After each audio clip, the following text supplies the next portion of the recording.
Hi friends, நம்ம பார்க்க போகிற திரைப்படம் ஹிந்தி படம் மைதான். இதை டைரக்ட் பண்ணது அமித் ரவீந்திரநாத் சர்மா. ரைட்டிங் கிரெடிட்ஸ் ஆகாஷ் சாவ்லா, சித்தாந்த் மகோ, செல்வன் கோத்ராஸ் இவங்க பண்ணியிருக்காங்க. இதில் நடிக்கிறது பார்த்திங்கன்னா அஜய் தேவ்கன், பிரியாமணி, கஜராஜ் ராவ், பவேஷ் லோவர், சன்னி யாதவ், நிதேஷ் கோயல், இது மாதிரி நிறைய பேர் நடிச்சிருக்காங்க. இதில் முக்கியமான கேரக்டர்ஸ்னு பார்த்தீங்கன்னா அஜய் தேவ்கன், கஜராஜ் ராவ்ன்ற ஒரு ஜார்னலிஸ்ட் தான். இன்னும் நிறைய அந்த டீம் பிளேயர்ஸ்லாம் நடிச்சிருக்காங்க, டீம் பிளேயர்ஸ் அப்படியே நடிச்சிருக்காங்க. இந்த படத்தோட கதை பார்த்தீங்கன்னா ஒரு பெரிய லெஜண்ட் கோச்சு. அவர் வந்து 1952லேருந்து 62 வரையும் போராடியிருக்காரு. இந்தியன் டீமுக்காக போராட்டியிருக்காரு, ஃபுட்பாலுக்காக. அவங்க வந்து ஏஷியன் கேமில் வின் ஆகிறாங்க. அது வந்து அவர் எவ்வளோ டெடிக்கேட்டாக பண்ணாருன்றது தான் கதை. இந்த சையத் அப்துல் ரஹீம்ன்றவர் பார்த்திங்கன்னா ஏஷியன் கேம்ஸ் விளையாடுறதுக்கு, அந்த ஃபுட்பால் இது பண்ணுறதுக்கு நிறைய அவர் வந்து போராடியிருக்காரு. ஸோ இந்த இடைப்பட்ட 1952லேருந்து 62க்குள்ளே இந்த பயோகிராஃபி தான் இந்த படத்தோட முக்கியமான ஒரு விஷயங்கள். ஸோ இதில் வந்து பார்த்திங்கன்னா ஃபஸ்ட்டு ஒரு மேட்ச் காட்டுவாங்க. அதெல்லாம் வந்து அவங்க வின் ஆகிற மாதிரி காட்டுவாங்க, இந்த வெளிநாட்டு டீம்லாம். மற்றபடி அந்த 1951 2 கோல்டு மெடல் வாங்குறாங்க, ஏஷியன் கேம்ஸ் அந்த வின் ஆகி. இதுதான் அந்த படத்தோட இது.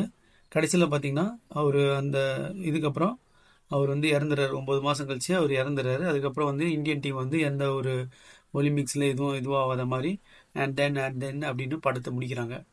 ஸோ இந்த படம் வந்து பார்த்திங்கன்னா இப்போ பிகிலு சக்கடியெல்லாம் பார்த்திங்கன்னா ஒரு கோச்சுக்கான ஒரு உத்வேகம் வந்தது, உயிரோட்டத்தோட கொடுத்து இது பண்ணியிருந்தாங்க. அது மாதிரிலாம் இந்த படத்தில் எதுவுமே இல்லை. ஒரு ஃப்ளாட்டாக போச்சு. மியூசிக்லாம் வந்து பார்த்திங்கன்னா இன்னும் ரொம்ப ஃப்ளாட்டாக போச்சு. ஏ ரஹ்மான் பண்ணியிருக்காரு, ரொம்ப ஃப்ளாட்டாக போச்சு. அதே சக்கடியில் பார்த்திங்கன்னா அந்த பாட்டு சக்கடே இந்தியான்ற பாட்டு வந்து பார்த்திங்கன்னா ரொம்ப அந்த சுச்சுவேஷனுக்கு ரொம்ப நம்மளுக்கு பம்பிங் பண்ணோம். அது மாதிரிலாம் எந்த இதுவும் இல்லாமல் இது ஃப்ளாட்டாக போயிருந்தது. இந்த அடுத்ததில் பார்த்திங்கன்னா அஜய் தேவ்கன் உருவ ஒற்றுமை பார்த்திங்கன்னா இந்த படத்தில் சுத்தமாக எதுவுமே இல்லை. அவர் சையத் அப்துல் ரஹீம் கடைசியில் காட்டுறாங்க. அவருக்கும் இவருக்கும் சம்மந்தமே இல்லை, மீசெல்லாம் வச்சுன்னு அப்படியே இருக்காரு. கொஞ்ச நாள் முன்னாடி ஹிந்தி படம் வந்து ஸ்வர்கர் தாமோதர்னு ஒரு படம் வந்தது, வீர் ஸ்வர்கர் தாமோதர்னு. அதில் ரந்தீப் ஹூடா வந்து பார்த்தீங்கன்னா கிட்டத்தட்ட அவர் மாதிரி 90% ஆகிட்டாரு. அப்படியே அதே ஒல்லியாக முடியெல்லாம் இல்லாமல் அது மாதிரி அந்த அந்தமான் நிக்கோபாரில் போய் அவர் காலாபாணியில் இருக்கும்போது அது நம்மளுக்கே அந்த ஃபீல் வரும், அவர் என்ன இப்படி ஆகிட்டாரு அப்படின்ற மாதிரி ஒரு ஃபீல் வரும்.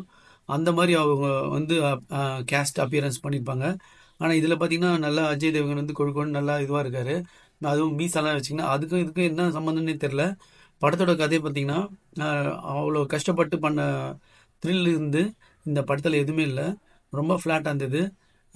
இதுக்கு ரஹ்மான் மியூசிக் வந்து அதோட ரொம்ப ரெண்டுமே மேட்ச் இல்லாமல் அப்படி தனியாக போச்சு, ஃப்ளாட்டாக இருந்தது. இந்த படம் வந்து மீடியமான படம் தான் ஃப்ரெண்ட்ஸ். Thanks friends.